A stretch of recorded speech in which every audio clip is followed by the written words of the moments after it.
สบายดีพี่น้องสบายดีพี่น้องมาพอกันในมื้อนี้เนาะก็มื้อนี้ก็มีอาการ เศร้าไข้ใหม่ๆพี่น้องก็เลยมามีโอกาสได้อัดคลิปเนาะก็คือตอนนี้ก็เกิดว่าปัญหาโรคโคโรนาไวรัสหรือว่าโควิด19พี่น้องเนาะกำลังระบาดเนาะตอนนี้ก็บ่เกี่ยวกันนะพี่น้องเด้อเพราะว่าเศร้าไข้ใหม่ๆก็คือไปปรึกษาหมอแล้วเพิ่นว่าเป็นบัดตามฤดูกาลพี่น้องไปตาขี้ฝุ่นหลายไปตาขี้ไงเนาะก็เลยฉีดยาไปซักยาไป2 เข็มเลยก็เอายามากินไข้แน่เลยเนาะดีขึ้นแล้ว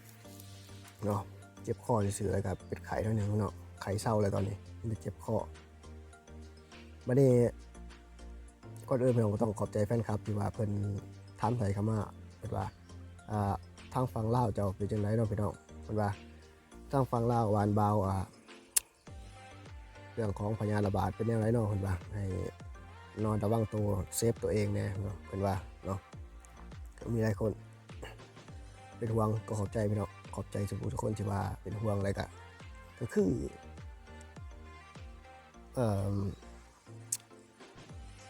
ทางลาวนี่หลายคนอาจสิสงสัยอะไรพี่น้องว่าทางลาวมีการระบาดบ่หรือว่ามีการระบาดแต่ว่าเพิ่นปิดข่าวหรือว่ามันบ่มีพี่น้องกันแท้ๆเนาะอันนี้ข้าพเจ้าก็บ่ฮู้เนาะเพราะว่าข้าพเจ้าก็เป็นประชาชนธรรมดาแล้วก็อยู่บ้านนอกบ้านนาคือจังซี่แหละบ่แม่นนักวิชาการเนาะแต่ว่าข้าพเจ้าก็ได้ติดตามข่าวสารใน Facebook ใน YouTube ในโทรทัศน์หรือว่าในหนังสือพิมพ์เนาะแต่ว่าสิบ่ชัดเจนปานใดพี่น้องเพราะว่าตามที่ข้าพเจ้าได้ฮู้ก็มีทั้งข่าวปลอมและข่าวจริงเนาะก็คืออยู่ลาวนี่ยังบ่ทันมีผู้ติดเชื้อเนาะเพิ่นว่ากระทรวงสาธารณสุขเพิ่นว่ายังบ่ทันมีผู้ที่ติดเชื้อแต่ว่าสิ่งที่คนลาวสงสัยก็คือบ่คือว่าแต่ข่อยผู้เดียวหรอกพี่น้องที่ว่าสงสัยก็คือในประเทศลาวนี่ต้องมีแน่นอนคนที่ติดเชื้อเนาะแต่ว่าทางการลาวเฮานี่กระทรวงสาธารณสุขเฮายังเครื่องมือยังบ่ทันสมัยพี่น้องเนาะแล้วก็เรื่องของอิหยังต่างๆยังบ่ทันดีเนาะเพราะว่าเพิ่นอาจสิบ่ฮู้หรือว่าอาจสิกวดบ่พอหรือว่ามันอาจหรือว่าอิหยังต่างๆมีหลายเหตุผลอยู่เนาะแล้วแต่อันนี้ข้าพเจ้าก็บ่สามารถเว้าได้เพราะว่าข้าพเจ้าคนธรรมดาคือได้บอกไปนั่นแหละเนาะแล้วที่นี่ก็คือสิ่งที่ข้าพเจ้าอยากบอกทุกคนเนาะเวลาคือเมื่อก่อนนี่อาทิตย์ก่อนเนาะข้าพเจ้าเลยไปเดินทางไปต่างแขวงอะไรก็ข้าพเจ้าเลยเห็นหลายคนเนาะอยู่เทิงรถโดยสารเนาะส่วนหลายนี่เพิ่นบ่นิยมใส่แมสปิดปากเนาะปิดดังอันนี้ข้าพเจ้าก็บ่ฮู้ว่าย้อนหยังเนาะเพิ่นอาจสิยังบ่ทัน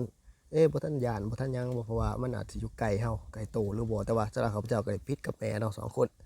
ถึงขนาดข้าพเจ้าก็ยังได้ เจ็บคอเป็นบัดเนาะขี้ฝุ่นมันขี้ไงมันเนาะลมถือลมเพราะว่าทางรถเมล์ลาวนี่เป็นสิไขประตูเนาะไขแหวนออกนะข้าพเจ้าเป็นคนที่มักเมารถเลยไขแหวนออกแหละเฮ็ดให้มันเป็นหวัดเนาะถือลมแล้วก็เขาจะอยากแนะนำให้ทุกคนเนาะเวลาเดินทางไปพอคนหลายๆนะอยากให้ใส่ของปิดดังปิดปากเนาะคือมันก็ราคาบ่แพงหรอกแต่ว่ามันก็สิหายากแน่พี่เนาะในช่วงนี้แต่ว่าอยากให้ทุกคนใส่พี่น้องเพื่อว่าเซฟตัวเองพี่น้องเซฟตัวเองเพื่อให้อย่างน้อยเฮาบ่เป็นเฮาก็ต้องปิดพวกขี้ไงขี้ฝุ่นพวกอากาศที่มันบ่ดีก็แล้วกันพี่น้อง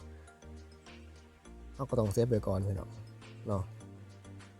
คือว่าข้าพเจ้าอะไรไปต่างแขวงอะไรก็ได้ไปหลายๆที่คือคนบ่ทันนิยมใส่เนาะเอาง่ายๆเนาะส่วนว่าเรื่องข่าวว่ามีการแพร่ระบาดมีการติดอยู่ในลาวนี่ข้าพเจ้าก็บ่ฮู้เพราะว่าข้าพเจ้าก็ที่ตามข่าวปกติคือถ้าเพิ่นบอกว่าบ่มีก็คือว่าบ่มีนั่นแหละพี่น้องเนาะก็คือตามที่เห็นแต่ว่าเฮาก็ต้องถ้ามันมีขึ้นมาแล้วเฮาก็ต้องมีคำถามหลายคำถามเพิ่นว่าเฮาสิอยู่ปัวอยู่ไสเนาะหรือว่าเฮาสิเฮ็ดจังไดเฮาต้องอันนี้ก็อีกเรื่องนึงพี่น้องส่วนว่าเรื่องการป้องกันตัวเองก็คือเป็นอันดับต้นๆนะพี่น้องเนาะขอบใจทุกคนแฟนคลับที่ว่าส่งคำถามเข้ามาเลยครับเป็นห่วงเป็นใยพี่น้องตอนนี้เป็นหวัดพี่น้องเนาะก็